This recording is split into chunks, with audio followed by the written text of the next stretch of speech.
Hi, it's Doug from Rise Above Performance Train. I got a question asking how we use our kegs.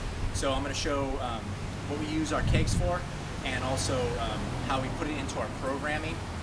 We're going to try to beat the rain here, so I'm going to go kind of quick and blast through this. What we use the kegs for primarily in our conditioning circuit. So we throw it in a big circuit. We don't use it particularly for strong lifting movements.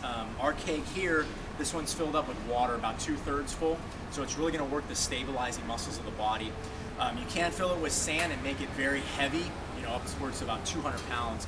But this one, like I said, is full of water, and we like to use the stabilizing movements. Just a note of caution, when you're working with the keg, when you have the keg in this position, I do not recommend grabbing in the handle here. If you put it up overhead and it goes, the fingers can get grabbed and tear your fingers up, and also you'll be out of training for a little bit. So you can do basic kettlebell basic keg moves. Got kettlebells on the mind.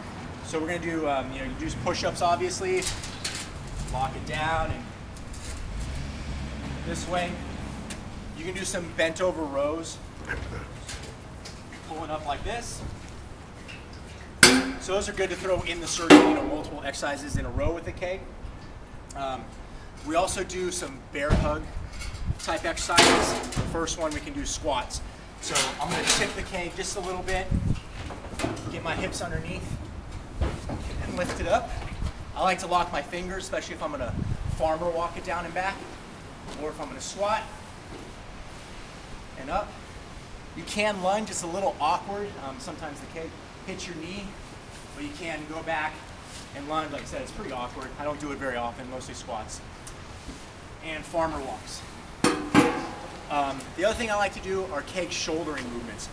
Much like the sandbag, you're going to get under the keg and bring it to one shoulder for that uneven weight distribution. So again, I'm going to tip the keg a little bit, get my hips underneath, use my legs and get it up, bring it down,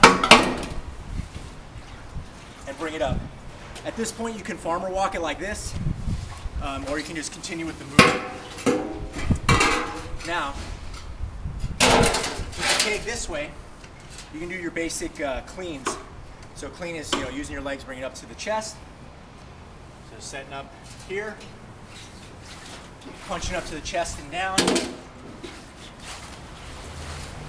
And then you can go from the clean to the press. And you can bring it back down, or clean press and do multiple presses.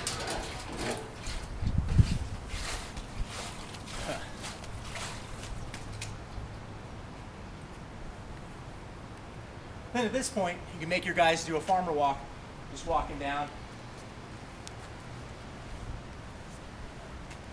And the turn is really tough on the stabilizing muscles of the shoulder.